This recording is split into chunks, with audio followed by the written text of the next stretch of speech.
હવે ખેડૂત ભાઈઓ, હવે આ ખેતરમાં ધફા એટલા નીકળ્યા છે.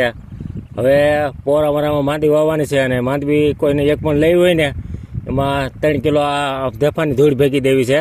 કારણ કે વાસણ માંજવા પેલા બાયું આપણે રાખથી વાસણ માંજ્યું પછી હવે હાબુ એથી ખર્ચો નહીં. આ એક ધેપું ભેગું દેવું ને 3 કિલાનું એટલે વાસણ માંજવા થાય. તે પછી બહુ તડકો પડ્યો હોય ને પછી પેલો વરસાદ આવે ને એ ધૂળની વાઇસ આવે, જેને નાના હોય ને ધૂળ જેને ખાધી હોય ને એને એ વસ્તુની ખબર હોય આ કેવી મજા આવે. કારણ કે ધૂળની વાઇસ ધૂળ ભાવે બહુ. અને આપણે એક કોઈને ઝાઝા માણસો હોય ને 5-5 કિલો ધૂળ દેવું તમ તારે, પણ 5-5 કિલો ધૂળ તો કે 3 કિલો જે પ્રમાણે માંડવી લઈ જાય ને એ પ્રમાણે ધૂળ ભેગી દેવી છે કોઈક ધેફા એમ.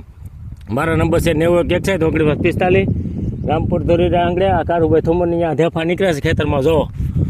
જો આ પાવડે નથી ભાંગતા જો. એટલે થોડા ધેફા ભેગા દઈને વાસણ માંજવા થાય.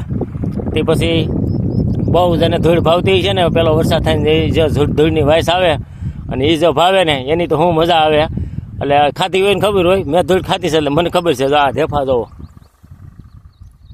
આપણે આમાં 5-6 વર્ષ પહેલાં 300 પેરા તાઈસ ભરાવી 13 વીઘામાં. તો એ બધા એમ કહેતા અરે આ તો ગાંધીનો થઈ ગયો આવી ગયા, એટલી બધી તાઈસ થોડી ગણ કરી ગયા. આ તાઈસ જ થઈ જાય ખેતરમાં. તાઈસ તો ક્યાં હોય કે કંઈ ખબર જ ન પડી ગયો.